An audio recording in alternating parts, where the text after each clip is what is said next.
1915-ի ցեղասպանությունը չի ավարտվել, այն շարունակվում է 21-րդ դարում։ Արցախահայության բռնի տեղահանությունը հանգիստ տեղավորվում է ցեղասպանություն հասկացության մեջ, հայ եւ միջազգային փորձագետների դիտարկումները։ Կյանքը միջև ցեղասպանությունն ու հետո պատկերված Մատյան մարդասիրացում։ Մատենադարանում ներկայացվել է 21-րդ դարի Մագաղաթե Մատյանը, ծաղկած նորորյա ծաղկիչների ձեռամբ հնագույն ավանդույթներով։ Ով է թրիփի հատվածում կառավարելու երկաթուղին եւ արդյոք ՀԱՊԿ-ի հետ հարաբերությունների ապասառեցում նախատեսվում է, Փաշինյանի մեկնաբանությունը։ Ինչպես են տնտեսվարողները մտնում սպառողների գրպանը, որքանով են արդարացված թանկացումները բենզինի եւ հեղուկ գազի շուկայում եւ ինչու թանկացումների նկատմամբ զգայուն շուկան նույնքան զգայուն չէ էժանացման դեպքում։ Պետական աջակցության ծրագրերը խոշորացույցի տակ, ինչ նպատակով եւ ինչ արդյունավետությամբ են ծախսվել գումարները, որոշ դեպքերում հետաքննությունը կպարզի գործեր կան հարուցված։ Մոտ կես միլիարդ դրամ գործազուրկներին համակարգչային հմտություններ սովորեցնելու համար, որքանով են արդարացված ներդրումները եւ ինչ ռիսկեր են տեսնում փորձագետները։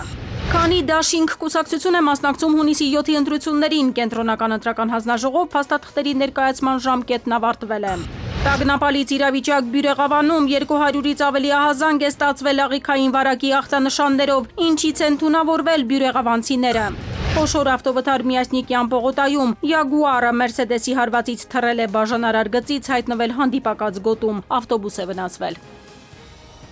Արմենիայի եթերում նորությունների գլխավոր ժամն է, բարի երեկո, ես Շահանե Մեժլոմյանն եմ, ամենակարևորն ու դիտարժանը մեր եթերում։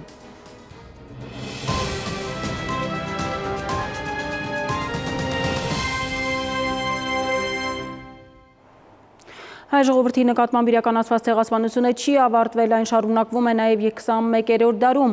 Արցախահայությանը ամիսներ շարունակ սովի մատներն, ապա նրանց բռնի տեղահանությունը հենց ցեղասպանության դրսևորում էր, կարծում են հայ եւ միջազգային փորձագետները։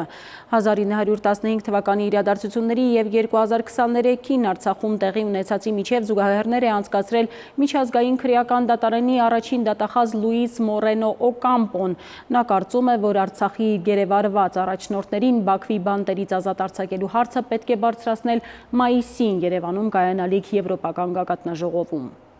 Արցախի հայ բնակչության բռնի տեղահանությունն առանձին պատմական իրադարձություն չէ։ Սա հայ ժողովրդի շարունակական ցեղասպանության պրոցեսի մի հատվածն է։ Հայաստանցի եւ միջազգային փորձագետների դիտանկյունում ցեղասպանության ճանաչման եւ կանխարգելման խնդիրն է 1915 թվականից մինչեւ Արցախում էթնիկ զտումները։ Վերջինը նույնիսկ մեր հասարակության մի հատվածի կողմից չի իդենտիֆիկացվում որպես ցեղասպանություն։ Ցեղասպանական գործողությունները ներկայացնում է ինչ որ վայրում, ինչ որ մարդկանց մի խմբի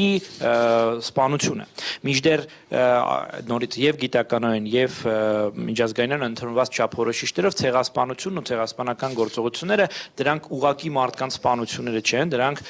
կարող են լինել շատ այլ բնույթի եւ այն գործողությունները, որոնք իրականացվում է Թուրքիայի եւ Ադրբեջանի կողմից 20 թվականից ի վեր հանգիստ տեղավորվում են այդ նմանատիպ բնորոշում ունեցող գործողությունների անվան տակ։ Ցեղասպանություն, հանցագործության, կանխարգելման եւ պատժի վերաբերյալ 1948 թվականի ՄԱԿ-ի կոնվենցիան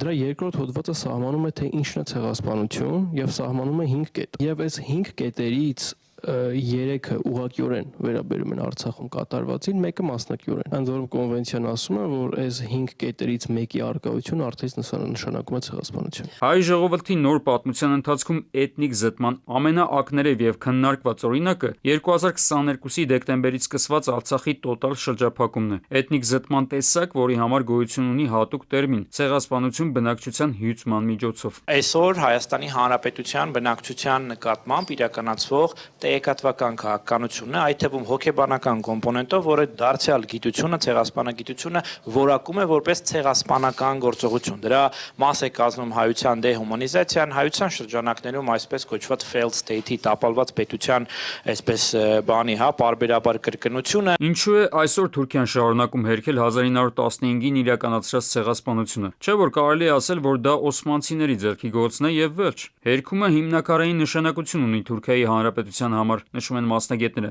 Այսինքն քեմալական Թուրքիայի հիմքերից է ցեղասպանության հերքումը։ Եթե կոպիտ ասած չցեղասպանեին հայերին, Թուրքական Հանրապետությունը այն տեսքով որ կար, այսօր չէ լինի։ Դեպաբար դա հերքումը ցեղասպանության դա թուրքական պետության լեգիտիմությունն է։ Իսկ եթե գանք այսօրվա իրողություններին, ապա հստակ է, որ հայ Ասում Ադրբեջանի եւ Թուրքիայի միջև կա հստակ դերաբաշխում։ Նրանք խաղում են լավ եւ վատ ոստիկան։ Վատ ոստիկանը Ադրբեջանն է, լավը Թուրքիան, որը իբր զսպում է Ադրբեջանին եւ փափուկ ուժով Հայաստանին ստիպում զիջումների գնալ։ Խնդիրն այն է, որ վատ ոստիկանը, այսինքն Ադրբեջանը, միջազգային ցանկացած հարմար իրողությունը Թուրքիայի թողտվությամբ կարող է օգտագործել նոր ռազմական էսկալացիայի եւ ուրեմն հայերի էթնիկ զտման process-ը շարունակելու համար։ 1915-ի եւ 2020 թվականի իրադարձությունների միջև կարելի է գտնել նմանություններ։ Առաջնորդների բանտարկում, բնակչության տեղահանում եւ ժխտում։ Որն է տարբերությունը։ Այսօր մենք կարող ենք պաշտպանել հայերին եւ ահա թե ինչպես։ Եվրոպացի առաջնորդները մայիսի 4-ին հանդիպելու են Երևանում։ Հանդիպման ընթացքում քննարկելիք օրակարգում չկան Բաքվում բանտարկված հայ առաջնորդների եւ հայերի Լեռնային Ղարաբաղ վերադարձի իրավունքի հարցերը։ Անհրաժեշտ է այս հարցերն ակցիաների միջոցով նրանց լսելի դարձնել։ Մասնագետներն այս փուլում նաև խիստ կարևորում են միջազգային դատական ատյաններում Արցախի էթնիկ զտման դրվագներով գործերի քննության process-ները, որոնք սակայն առաջիկայում հնարավոր է դադարեցվեն Հայաստանի միջնորդությամբ, քանի որ խաղաղության պայմանագրի տրամաբանության շրջանակում այդպիսի համաձայնություն կա Ադրբեջանի հետ։ Արմեն Նաթալյան, ժամը լրատվական։ Հայոց ձեռագրերի պահոց մատենադարանում ապրիլի 24-ին ընթառաջ բացվել է Մատյան մարդասիրած ձեռագրի ցուցադրությունը։ Այն Ավրորա մարդասիրական նախաձեռնության յուրահատուկ տարեգիրքն է եւ ամփոփում է Ավրորայի գործունեության առաջին 8 տարիները։ Մեկ շաբաթ շարունակ այցելուները կարող են հիանալ 21-րդ դարում ստեղծված այս եզակի ձեռագրով, որ հայ մատենագրության հնագույն ավանդույթներով նկարազարդել են Ծաղկելու արվեստ ստուդիայի սաները։ Մեծ պատասխանատվություն առաջի հերթին բավականին հպարտ եմ։ Ապագա բժիշկ Նարեկի նկարը միշտ կմնա Մաշտոցյան մատենադարանում հայոց ձեռագրատանը 8 տարվա պատմությամբ մարդասիրած Մատյանի վերջին 2 էջն է։ Պատկերում է հայի կյանքը մինչև ցեղասպանությունը եւ արդեն թուրքերի ոճրագործությունից հետո։ Ուժը կոտրված դժբախտության խորհրդանիշն է ու առաջը ամեն ինչ լավ էր դրանից առաջ։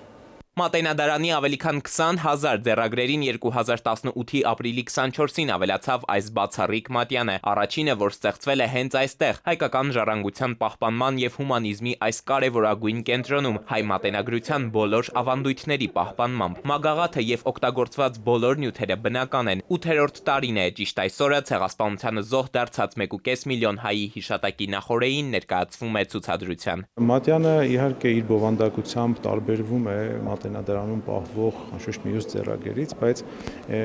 իմաստի առումով կարծես հարում է նրանց, որովհետև մարդկային սխրանքի պատմություն է, ուրեմն մարդկային ջանքի եւ ուրեմն մարդկության փրկության համար ներդրված ջանքերի պատմություն է։ Եվ այս իմաստով մարդասիրած Մատյանը իր կարևոր տեղն ունի մատենադարանում։ Ձեռագիրն արտացոլում է նաև Ավրորա մարդասիրական նախաձեռնության գործունեության ամբողջ ժամանակագրությունը։ 8 տարիներն ամփոփում է հենց Մատյանը։ Իդեպ այս թիվը եւս խորհրդանշական է։ Հայոց ցեղասպանության տարեգրությունն է 1915-ից 23, անցնող տարիներից յուրաքանչյուրի ընթացքում 365, նահանջ տարիների դեպքում 366 բառով այստեղ ներկայացվել են Ավրորայի հերոսների եւ դափնեկրի պատմությունները, ինչպես նաև մարդասիրական մրցանակի ունեցած ազդեցությունը։ Մատյան մարդասիրած, այսինքն այս բառակապակցության մեջ ամեն ինչ գրված է։ Թեև մարդասիրած Մատյանն ամբողջական է, Ավրորա Արշալույս Մարդիգանյանի պատկերից հետո դեռ մի քանի դատարկ էջ կա։ Այստեղ հավանաբար հիշատակարան կլինի, ամփոփելով Մատյանի ստեղծման պատմությունը, ինչպես բնորոշ է ձեռագրերին։ Էդուարդ Պողոսյան, ժամը լրատվական։ Թրիփի հատվածում երկաթուղին կառավարելու է Թրիփ ընկերությունը, այսօրվա ճեպազրույցին հայտնել է վարչապետ Նիկոլ Փաշինյանը։ Նրա խոսքով այդ հատվածը միանալու է Հայաստանի ընդհանուր երկաթուղային ցանցի հետ։ Փաշինյանը անդրադարձել է նաև ՀՊԿ-ի հետ հարաբերություններին, ասել, որ կառույցի հետ ապասառեցում Հայաստանը չի նախատեսում։ Մենք ՀԱՊԿ-ում աշխատանքներ ակտիվացնելու վերաբերյալ միջոցներ չենք ձեռնարկել։ Այսինքն ձեր ասած ապասառեցումը չի նախատեսվում։ Մենք դե յուրե եւ վերջնականորեն դուրս կգանք ՀԱՊԿ-ից, թե դուրս չենք գա, այդ ուրիշ խոսակցություն է, ես չեմ կարող ասել։ Եվ հետեւաբար կգործենք ըստ իրավիճակի։ Այժմ այն մասին, թե ինչ եք դիտելու թողարկման հաջորդ հատվածում։ Ինչպես են տնտեսվարողները մտնում սպառողների գրպանը, որքանով են արդարացված թանկացումները բենզինի եւ հեղուկ գազի շուկայում եւ ինչու թանկացումների նկատմամբ զգայուն շուկան նույնքան զգայուն չէ էժանացման դեպքում։ Պետական աջակցության ծրագրերը խոշորացույցի տակ, ինչ նպատակով եւ ինչ արդյունավետությամբ են ծախսվել գումարները, որոշ դեպքերում հետաքննությունը կպարզի գործեր կան հարուցված։ Մոտ կես միլիարդ դրամ գործազուրկներին համակարգչային հմտություններ սովորեցնելու համար, որքանով են արդարացված ներդրումները եւ ինչ ռիսկեր են տեսնում փորձագետները։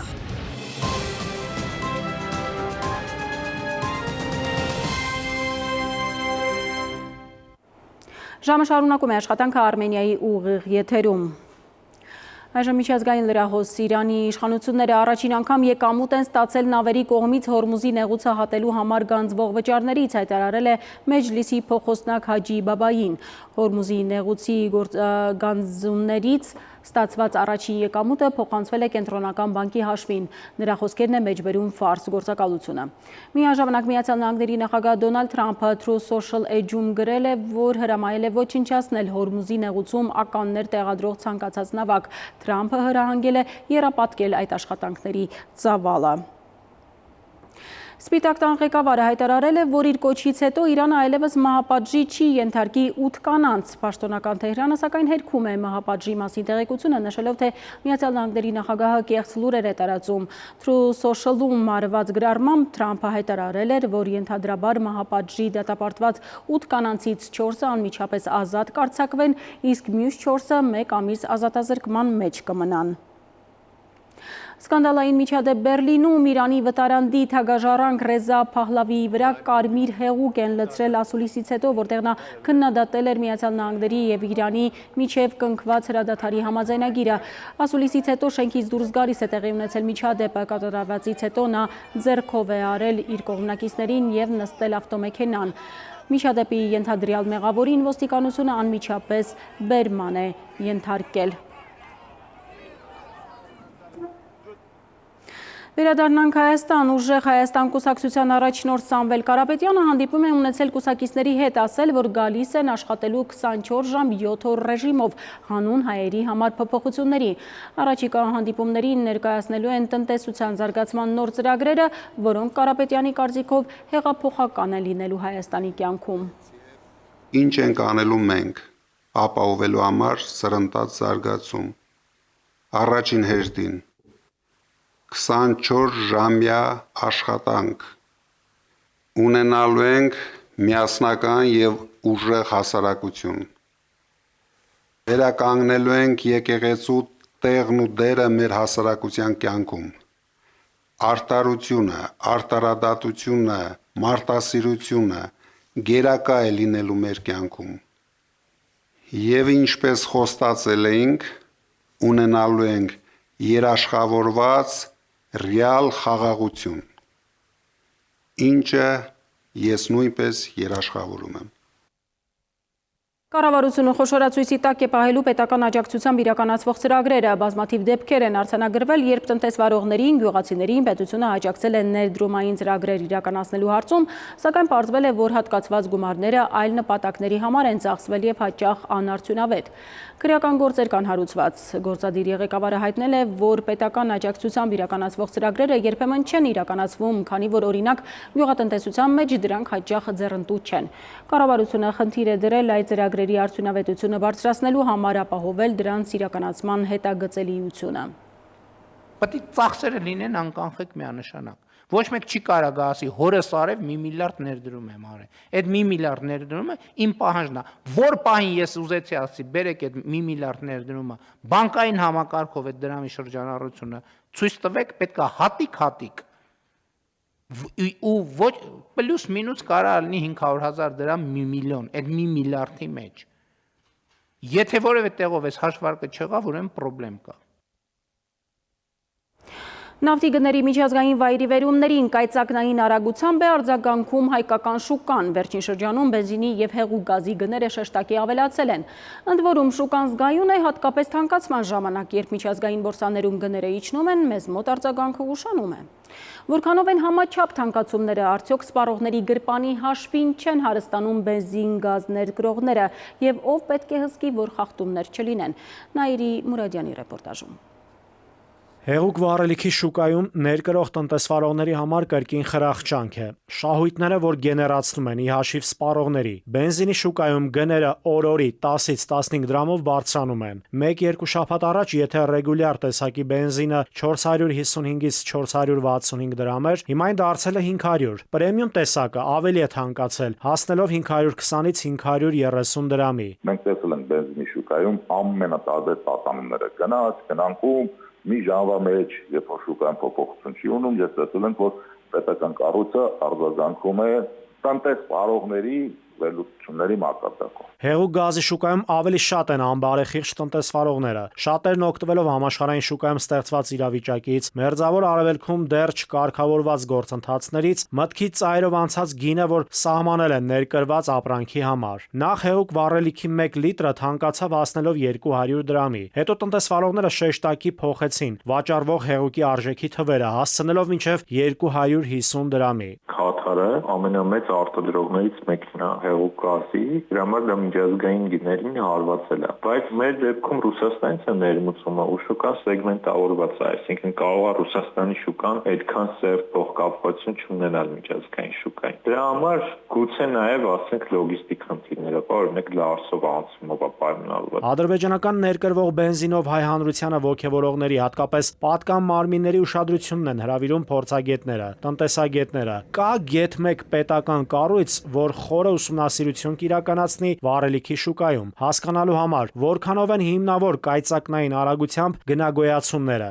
Ունենք էկոնոմիկայի նախարարություն, ով համապատասխան աշխատանքը պետք է կատարի։ Ինչի եմ ասում էկոնոմիկայի նախարարություն, որովհետև այնտեղ որտեղ գերիշխող դիրք ունեցող չկա, մեծ շուկա է։ Գները կարգավորող ուղիղ կարգավորող սանկցիա իրականացնող մարմինը մասնավորապես բարոնի շահերի պաշտպանությամբ անելիք չունի, բայց էկոնոմիկայի նախարարությունը պետք է գործան շատ արագ բիզնեսին պետք է ուղղորդի, որտեղ կարող է բերել այլընտրանքային վառելիքը։ Հետաքրքրականն այն է, որ համաշխարհային շուկայում տեղի ունեցող գնային վայրիվերումներին հայաստանյան շուկան adekvat չի արձագանքում։ Երբ օրինակ հեղուկ վառելիքի շուկայում գնագոյացում է, հայաստանյան շուկան արագ արձագանքում է դրան։ Ապրանքների գների իջեցման դեպքում ժլատ են։ Վառելիքը հարկավորա չկա։ Ճգնաժամային կառավարում չունենք, պետությունը ձեռքերից վառել նստել է։ Իսկ այնտեղ որտեղ պետք է ճգնաժամային կառավարում եւ այդ կառավարումը բացակայում է, չի կարող բացասական ազդեցություն եւ հետևանք չունեն։ Հեղուկ գազի շուկայում գների թանկացման համար պետական մարմինները նույն խոսույթն են կիրառում։ Շուկան մրցակցային է, 100-ից ավելի ներկրողներ կան, գերիշխող դիրք գոյություն չունի։ Գնագոյացումն այս օրերին ոչ միայն պայմանավորված է վերին Լարսում առաջացած խնդիրներով, այլ նաեւ մերձավոր արևելքի անորոշ զարգացումներով։ Մրցակցության եւ սպառողների շահերի պաշտպանության հանձնաժողովից էլ տեղեկացրին, բենզինի գների բարձրացումը տնտեսվարողները պայմանավորել են բորսայական գներով, ապրանքի ձեռքբերման գինն է ավելացել։ Հանձնաժողովը ուսումնասիրում է շուկան, ասացին դիտարկում են գների համաչափությունը, խախտումների դեպքում վարույթ կհարուցվի։ Նաիրի Մուրադյան, ժամը լրատվական։ Համակարգչի չես տիրապետում, աշխատանք չես գտնի։ 21-րդ դարում, երբ ամեն ինչ թվային տեխնոլոգիաների հետ է կապված, համապատասխան հմտություններ չունենալը ուղիղ դուռ է դեպի գործազրկություն։ Պետությունը որոշել է օգնել քաղաքացիներին այդ հարցում։ Համակարգչային դասընթացներ են կազմակերպելու, ինչի համար մոտավորապես կես միլիարդ դրամ են ուզում ծախսել։ Փորձագետները կասկածի տակ են դնում ծրագրի արդյունավետությունը։ Ուրիշ էլ ինչ ռիսկեր են տեսնում։ Դավիթ Թադևոսյանի ռեպորտաժում։ Գործազրկությունը շարունակում է մնալ Հայաստանի սոցիալական առանցքային մարտահրավերներից մեկը եւ ակնհայտ է դառնում, որ ժամանակակից աշխատաշուկայում հաջողելու համար միայն մասնագիտական գիտելիքը բավարար չէ։ Թվային հմտությունները դարձել են գրեթե ցանկացած աշխատանքի անհրաժեշտ նախապայման, իսկ դրանց բացակայությունը գործազրկության խորացման կարևոր գործոն։ Այս ֆոնին կառավարությունը առաջարկում է նոր ծրագիր, ուղղված գործազուրկների թվային գրագիտության զարգացմանը։ Ժամանակին այդ աշխատանքի տեղավորման ծառայությունները հեռախոսով, այցելություններով էր իրականացում, հիմա կան ժամանակակից բազմաթիվ գործիքներ, էլեկտրոնային փոստ, հատուկ կայքեր, ծանուցումներ, ինքնակենսագրական գրել, էլեկտրոնային ստորագրություն, էլեկտրոնային աշխատանքային պայմանագիր եւ այլն։ եւ մենք հասկացանք, որ մենք կարիք ունենք մեր հազարավոր քաղաքացիների հմտությունները բարելավելու։ Պաշտոնական հիմնավորմամբ գործազուրկների զգալի մասը չի տիրապետում նույնիսկ տարական թվային գործիքներին եւ խնդիրները առավել սուր են սոցիալապես անապահով, ցածր կրթական մակարդակ ունեցող եւ մարզային բնակավայրերում ապրող քաղաքացիների շրջանում։ Ծրագրի առաջին փուլում նախատեսում են ներգրավել մինչեւ 10,000 գործազուրկ անձ։ Մասնագետները սակայն կարծում են, որ դասընթացներից հետո դժվար թե քաղաքացիները կարողանան բարձր վարձատրվող աշխատանք գտնել, քանի որ դրանք համալրվում են հիմնականում մրցութային կարգով։ Գործազրկության առումով սա ուղղակիորեն չի կարող իմ կարծիքով ազդեցություն ունենալ գործազուրկների թվի կրճատմանը։ Ինչ է ստացվում, որ կան բազմաթիվ աշխատանքներ, որոնք որ չեն համալրվում աշխատատեղեր, որովհետև անձը չի կարողանում օրինակ էլեկտրոնային եղանակով ինքնակենսագրակալ ուղարկի։ Իմ կարծիքով դա ստատիստիկ առումով չնչին դեպքեր կարող են այդպեսին լինել։ Նախատեսվում է դասընթացների կազմակերպում հիբրիդ ձևաչափով, առկա եւ առցանց բաղադրիչների համադրմամբ։ Ընդհանուր տևողությունը 24 ակադեմիական ժամ կլինի։ Դասընթացները իրականացնելու են 6 շաբաթվա ընթացքում, շաբաթական 2 օր, օրական 2 ժամ տևողությամբ։ Դասընթացի բովանդակությունը ներառում է տեղեկատվական եւ հաղորդակցական տեխնոլոգիաների հիմունքները, կիբերանվտանգության հիմունքները, թվային անվտանգություն եւ էթիկա, ամպային տեխնոլոգիաներ եւ Google ծառայություններ, Microsoft Office ծրագրերի կիրառություն, ինչպես նաեւ էլեկտրոնային փոստի կիրառում։ Ծրագրի առաջին փուլի նախնական ֆինանսական հաշվարկներով ընդհանուր արժեքը կազմելու է շուրջ 493 միլիոն դրամ, իսկ դասընթացների ավարտին մասնակիցները անցնելու են ամփոփիչ գնահատում, որի անցողիկ շեմը հաղթարած մասնակիցները ստանալու են սերտիֆիկատ եւ 50,000 դրամի չափով էլեկտրոնային վաուչեր։ Մասնագետները նկատում են, որ ծրագրի գումարով այլ առաջնահերթություններ ունեցող հարցեր կարելի է լուծել։ Որքանով օրինակ չէր կարելի այդ նույն մեծ գումարով ընդունենք դա ուղղել աշխատատեղեր ստեղծելուն, օրինակ մասնավոր դաշտում գործածողներին որոշակի արտոնություն տալ, եթե նրանք կընդունեն լրացուցիչ աշխատողներ, եթե խթանը գործազրկությունն է,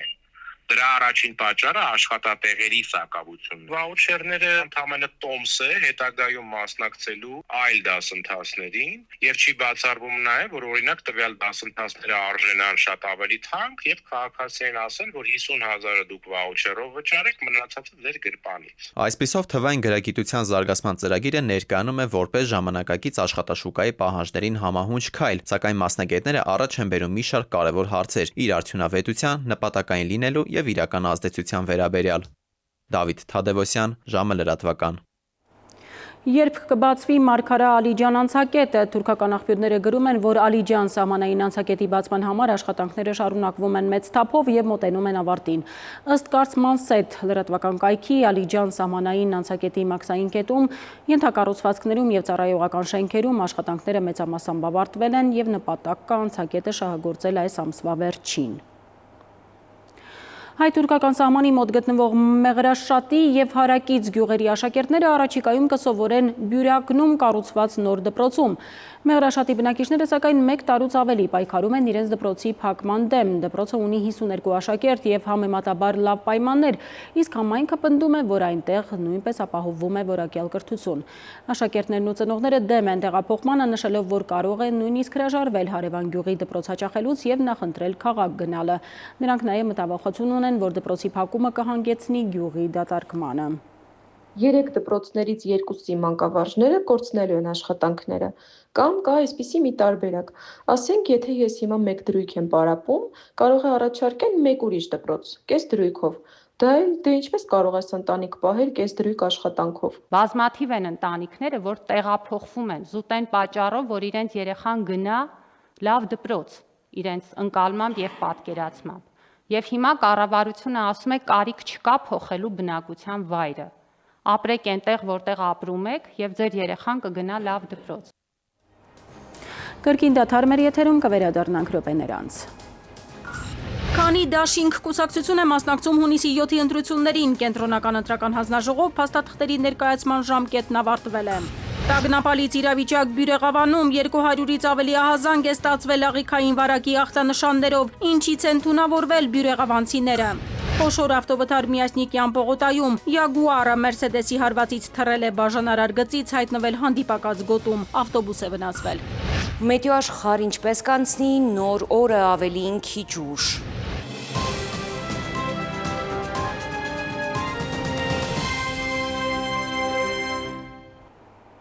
Մենք վերադարձանք, շարունակում ենք թողարկումը։ Հայոց ցեղասպանության 111-րդ տարելիցի նախաշեմին ավանդույթի համաձայն Հանրապետության հրապարակից մեկնարկել է ամենամյա ջահերով երթը։ Հարյուրավոր երիտասարդներ ջահերով եւ հայկական եռագույններով շարժվել են դեպի Ծիծեռնակաբերդի բարձունք։ Այս տարի հույդա կազմակերպած ջահերով երթը անցկացվում է, պայքարը շարունակվում է կարգախոսի ներքո, խորհրդանշելով հայ ժողովրդի անկոտրում կամքը եւ արդարության համար մղվող աննահանջ պայքարը։ Հայոց ցեղասպանության 111-րդ տարելիցի հիշատակը նշվել է Մարսելի Ֆարո պալատում, հուզական մթնոլորտում։ Մարսելի քաղաքապետարանը շենքը լուսավորել է Հայաստանի դրոշի գույներով, իսկ քաղաքապետը հանդես է եկել ուղերձով, կարևորելով հիշողության պահպանումը։ Բենուա Պայանը ընդգծել է, որ այն միայն անցյալի մասին չէ, այլ կապ ունի ներկա մարտահրավերների հետ, ինչպես նաև զգուշացրել է բաժանարար քաղաքականությունների վտանգների մասին։ Հիշատակի միջոցառմանը մասնակցել են նաև Հայաստանի գլխավոր հյուպատոսը եւ համայնքային ներկայացուցիչներ։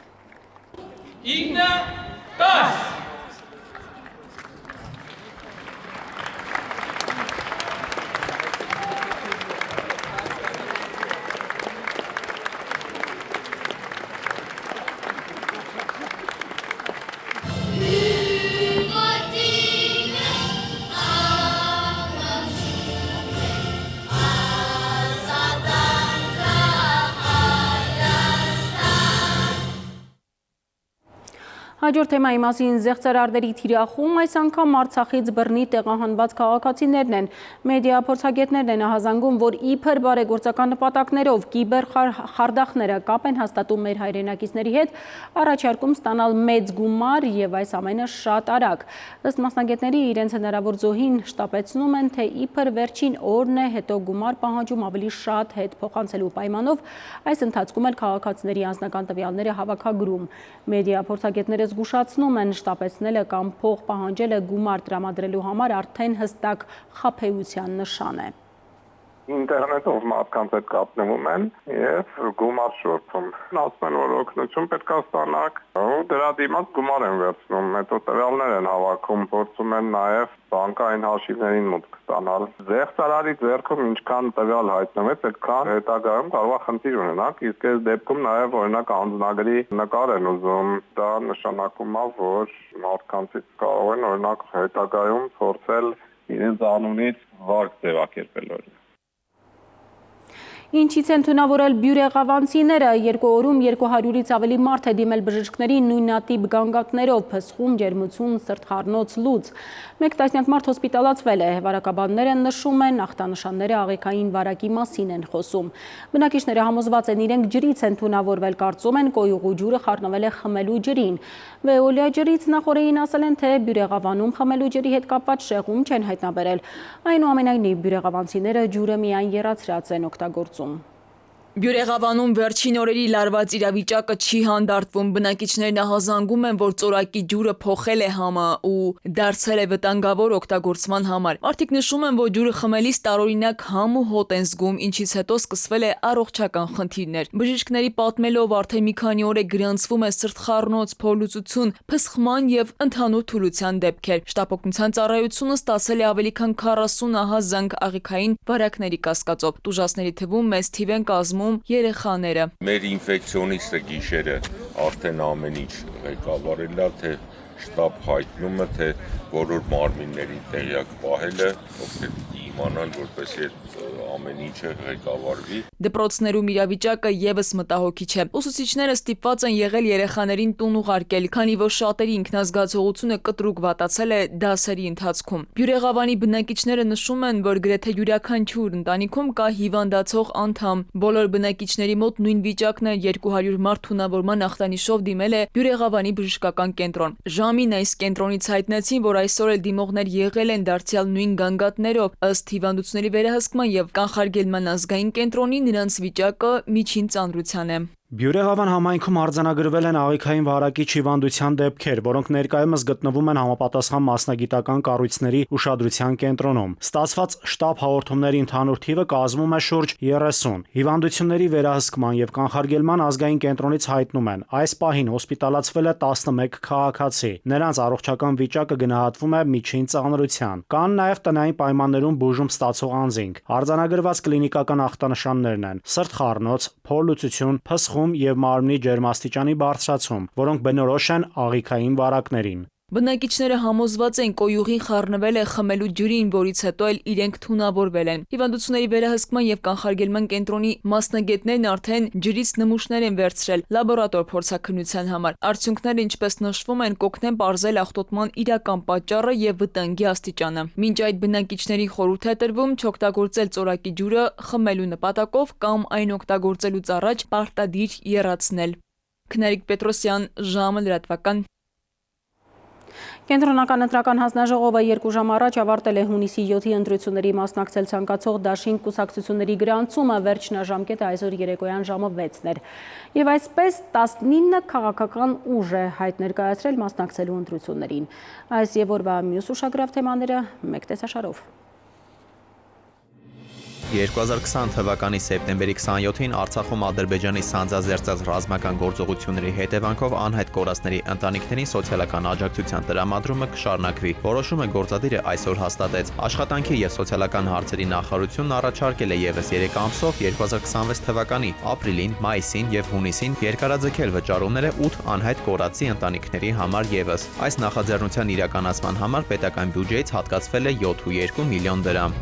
Անհետ կորածների հարազատները մի քանի րոպեով փակել են Երևանի Բաղրամյան պողոտան։ 44-օրյա պատերազմում անհետ կորած եւ զոհված զինծառայողների ծնողները ասել են, թե ցանկանում են փակել փողոցը՝ ի հիշատակ Արցախյան պատերազմներում զոհված բոլոր նահատակների։ Ոստիկանները սկզբում խոչընդոտել են, ինչի արդյունքում փոքր հրմշտոց եւ լեզվակռիվ է եղել նրանց միջև։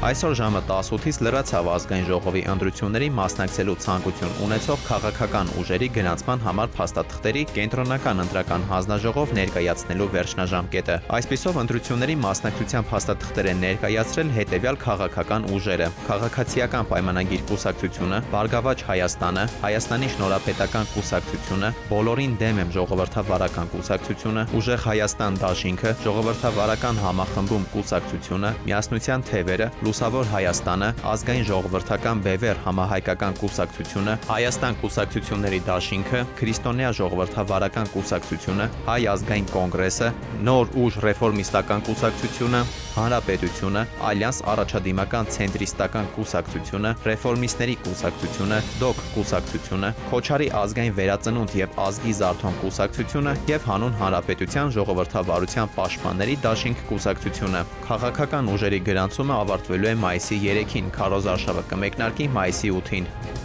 Հայաստանի Հանրապետության երրորդ նախագահ Սերժ Սարգսյանը հայտարարություն է տարածել իր հրաժարականի 8-ամյակի կապակցությամբ։ Նա նշել է, թե իր կյանքի ընթացքում ունեցել է ճիշտ եւ սխալ որոշումներ։ Ասել է, ամենաճիշտ եւ դժվար որոշումը իմ իսկ խոստումը դրժելն ու 2018 թվականի վարչապետի պաշտոնում առաջադրվելն էր։ Ցավոք, դա նաեւ իմ ամենամեծ սխալն էր, որովհետեւ չստացվեց բացատրել մեր ժողովրդին, որ իմ առաջադրման նպատակը բնավ իշխանությունը պահելը չէր, այլ Ղարաբաղի եւ Հայաստանի անվտանգությունն ապահովելը, նշել է երրորդ նախագահը։ Բագրատ Սրբազանը կալանքի տակ կմնա եւս 2 ամիս։ Սրբազան պայքարի գործով հերթական դատական նիստը նախագահողը մասնակիորեն բավարարել է դատախազի միջնորդությունը, ով առաջարկել էր Բագրատ arczepiskopos Գալստանյանի կալանքը երկարաձգել եւս 3 ամսով։ Կարեն Ֆարխոյանը ասել է, որ գործը այս պահին գտնվում է հիմնական դատալսումների փուլում եւ նախորդի դատարանի արձանագրած հիմքերն ու պայմանները չեն վերացել ու փոխվել։ Խոշոր ավտովթար Երևանում կեսօրի Միասնիկյան պողոտայում կենթանաբանական այգու դիմաց բախվել են Mercedes-ն ու Jaguar-ը, վնասվել են Toyota-ն եւ 53 համարի ավտոբուսը։ Ֆոտոլրագրող Շամշյանը հայտնում է, որ վթարի հետևանքով տուժած 3 անձանց տեղափոխել են Երևանի տարբեր հիվանդանոցներ։ Բախման հետևանքով Jaguar-ն անցել է բաժանարար գոտում տեղադրված բետոնե պատնեշի վրայով, կոտրել այն եւ հայտնվել հանդիպակաց երթևեկելի գոտում։ Վարորդները եղել են սթափ, սակայն Mercedes-ի 19-ամյա վարորդի ավտոմեքենա վարելու իրավունքը եղել է կասեցված։ Դավիթ Թադևոսյան, ժամը լրատվական։ Եվ թողարկման ավարտին եղանակ Լիլի Հովերն է տեղյակ օդերևութաբանների կանխատեսումներին։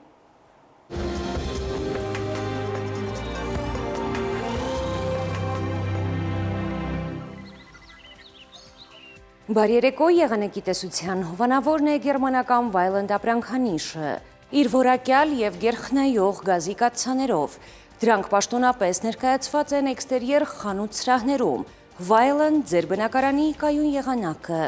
Մետեոաշխարհ նախ Հայաստան։ Մեր երկրի մեծ մասում նոր օրը կանցնի տեղումներով։ Առանձին հատվածներում սպասվում են քամիներ վարկյանում մինչև 26 մետր։ Ջերմաստիճանը էապես չի փոխվի։ Վաղը ցերեկը Շիրակում, Կոտայքում, Գեղարքունիքում, Արագածոտնի և Վայոց-Ձորի լեռնային գոտիներում կդիտվի 8-ից 13 աստիճան։ Վայոց-Ձորի և Արագածոտնի նախալեռներում սպասվում է